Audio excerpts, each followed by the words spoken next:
Hey there, friends, and welcome back to another 3-Minute Thoughts. My name is Derek, and in the next 3 minutes, we're going to take a look at 1 Samuel chapters 15, 16, and 17.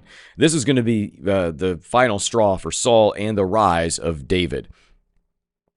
So chapter 15, God gives Saul a very clear command. Destroy the Amalekites completely. Spare no one and nothing. But Saul keeps the best livestock, and he spares a guy named King Agag.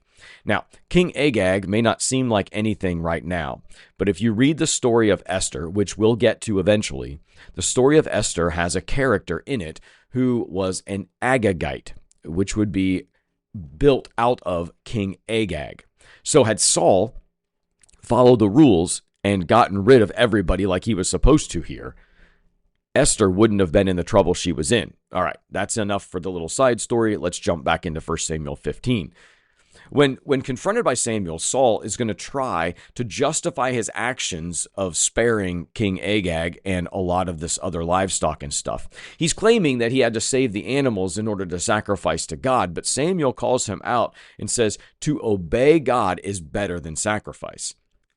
As we move then into chapter 16, this is where David is anointed to be the new king. So God sends Samuel to Bethlehem to anoint this new king from Jesse's lineage. If you remember Jesse comes from the lineage of Ruth and Boaz, which we talked about just a few days ago. Ruth was the one who left her family and her kinsmen to go and be with Naomi, and then Boaz stepped in to help her. Well, God used that scenario to bring about the lineage of Jesse, who would bring about David and eventually bring about Jesus. All right, so as we're sitting here in 1 Samuel chapter 16, Samuel is expecting someone tall and very impressive, but God reminds him that man looks on the outward appearance, but the Lord looks on the heart. David is the youngest and a simple shepherd, and he is the one who is chosen to be the next king.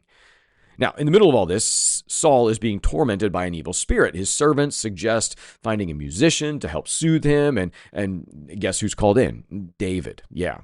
All right, so let's move to chapter 17. This is that iconic story where Goliath, the big giant Philistine, taunts Israel for 40 days. Saul and his army are terrified. David simply is bringing lunch to his brothers, and then he hears the giant's insults, and he can't believe that no one is standing up, so he says, the Lord who delivered me from the lion and bear will deliver me from the Philistines. And then the whole story happens with the slingshot and the 5 stones and all the stuff. The idea here in this entire section is obedience matters deeply to God. It's more than image, it's more than charisma, it's more than money, it's more than power. Obedience to God is what reigns the day. That's it for today. Be well, friends.